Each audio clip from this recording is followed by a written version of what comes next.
Bosi ndo yule. Sasa sikiliza mwanangu. Cha kuzingatia. Mwanamke anahitaji kunyenyekewa. Kwa hiyo ukifika pale mlilie. Yaani onyesha zile hisia, yani kiasi kwamba yeye mwenyewe akikuona hivi anakuonea huruma, afu anaona kweli unampenda.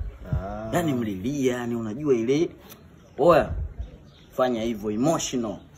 Emotional. Sikuangushi ndio. Nakukubali. Fanya hivyo.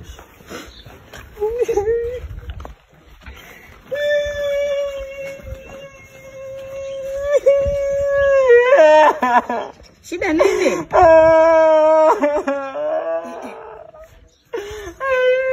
Umefiwa? Unaumwa? Ona, kwani umefiwa? Nani kafa?